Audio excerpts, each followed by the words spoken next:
What's up, my friends? It's your friend Watchman Liberador 83, and I'm coming at you with a new video. And today I want to talk about giants. The biblical giants, not like the Jolly Green giant and all that stuff. No. I want to talk about the biblical giants. And I know I was supposed to do this video right after my fallen angel video, but after what happened with the volcanoes, may God bless all those people. May God bless, have them in this heart. I had to do a video about what's going on, but with no further ado, I'll owe you guys this video about the giants. Let's read. Let's start off with Genesis 6:9. And it came to pass, when men began to multiply on the face of the earth, that daughters were born unto them, that the sons of God saw the daughters of men, that they were fair, and they took them wives for all they chose. And the Lord said, My spirit shall not always strive with man, for that he also is flesh, yet his days shall be 120 years. They were giants in the earth in those days, and also after that. When the sons of God came into the daughters of men, they bare children to them. The same became mighty men, which were of old, men of renown.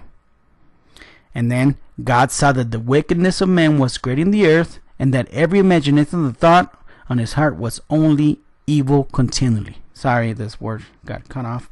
But just pay close attention to verses 4 and 5. There were giants in the earth of those days, and the sons of God came into the daughters of men, basically they had sex with them, and they bare children to them. The same became mighty men of old. Where do you think they get all the Greek legends about demigods and gods and giants and cyclopses? And if you read all the mythologies from all the cultures in the world, this makes a lot of sense with the giants. The same became mighty men, which were of old, men of renown. But these guys were not so good. If you read in verse 5, and God saw that the wickedness of man was great in the earth, and that every imagination of the thought in his heart was evil continually. Man did not become evil by himself. They had to learn somewhere. But what I want to talk about this now, why giants? Why? Well, because it's very important. Let's go back to Genesis again, not chapter 6, but let's go back to chapter 3, and I'm gonna talk about why is this so important that the fallen angels came to earth and started having sex with women, because obviously they are not human. Women are human. Why? Well, first of all, let's go back to the Garden of Eden, when Adam and Eve took that bite of that apple. Well, first of all, it was Eve, then it was Adam. That was the first attempt of Satan to destroy humanity. But guess what? They took a bite of that fruit, forbidden fruit. Humans didn't die. So Satan, but before that, let's read what the Bible says about it. This was the very first prophecy in the Bible. Let's read. And I will put enmity between thee and the woman, and between thy seed and her seed. Thy seed is the Antichrist, and her seed the Messiah. It shall bruise thy head, meaning he will destroy you, and thou shalt bruise his heel. That means crucify you. Genesis 3:15, King James Version. Okay, why? Why is this verse so important in this video? Well, because Satan does not want to be beat. Satan does not want to be killed off. Satan does not want to be thrown into the lake of fire by the Messiah. He tried in plan A, so he has to come up with a plan B. But what is his plan B? If you think about it, what is his plan B? He knows that the Messiah, because he's Satan, he knows a lot of stuff, no more than God, but he knows stuff. So he knows that the Messiah has to be born out of a human, genetically pure human being. He knows that. He knows that the Messiah is going to be born out of a woman, out of a genetically pure woman, human woman. If you think about it, like I said, the Messiah was born out of a pure woman, pure genetically woman. She was a great woman. That's why God picked her, because she was pure genetically and as a person, and that's why God picked her. And Satan wanted to try his best to corrupt all human DNA, not to be in God's image anymore, but to corrupt human DNA so the Messiah will not be born. So his plan B was, he enticed a third of the angels up in heaven, said, hey, we can do this, we can do that, we can be kings, we can be gods down on earth. Who follows me? Who follows me? And a third of the angels followed. They fell to earth. They started having sex with women. They started playing genetically with everything that was made in the world. Animals, plants, humans, hybrid here, hybrid there. If you look in the ancient mythologies, you see all this combination of chimeras. You see all this combination. They started playing with God's creation. Satan hated so much God's creation that he had to somehow, some way, how to destroy it, how to not make it God's creation anymore. So they started, because these angels were like super smart. They knew how to play with genetics. They knew how to do hybrids. They knew how to cause a lot of trouble in earth. Thus, like I said, they came into the daughters of men. They started having children known as the giants. These giants were bloodthirsty animals. These giants were so evil people. They started teaching between them and the fallen angels. They started teaching human beings how to be the worst of the worst. During those times, we had evil going on.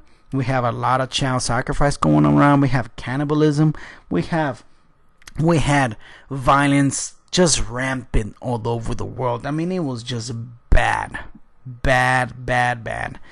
And it gave God no choice but, to destroy the world and start over with a clean slate with 8 people in the ark. But as we know that bad weeds do not stay dead. The giants research. They came up again. They survived. And I have a theory. There's people like me that do understand how that happened again. But that could be a video for some other time. So they came up again.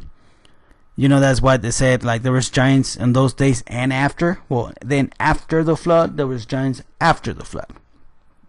They were still doing these things, but they were not as big anymore. They were big, but they were not as big.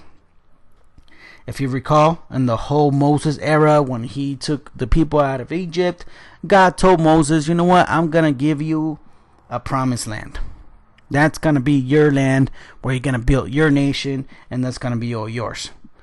But then again, when they got to the promised land, Moses sent Joshua up to the promised land to be spies.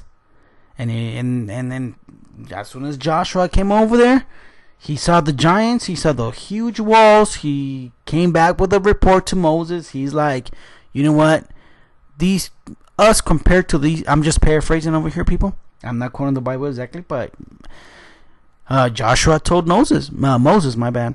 He's like, us compared to these people, we are like grasshoppers. This how small they saw themselves against these giants.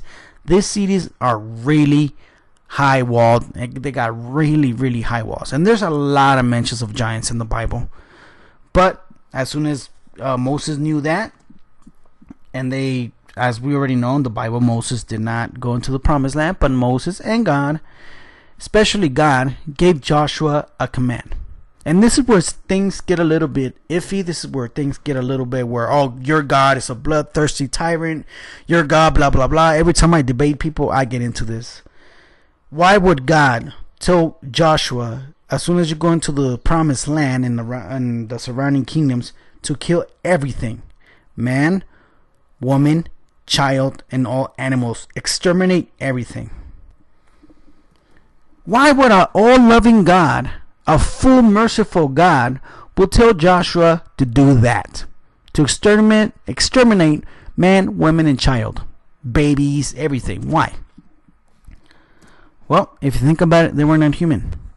That's one of the things a lot of pastors don't get. A lot of people don't get.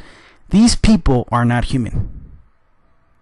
Those people are there to corrupt the human DNA. And God knew this perfectly, saying, you know what, exterminate all these people, because I'm going to settle you down in that promised land to give birth to the Messiah. But if there's still dirty DNA in there, hybrid DNA, my Messiah will never be born. So exterminate everything. Why? Because they were not human. They were not born in, they were not made in God's image. They were just abominations. They were just monsters in there, including animals, plants, children. They were not human.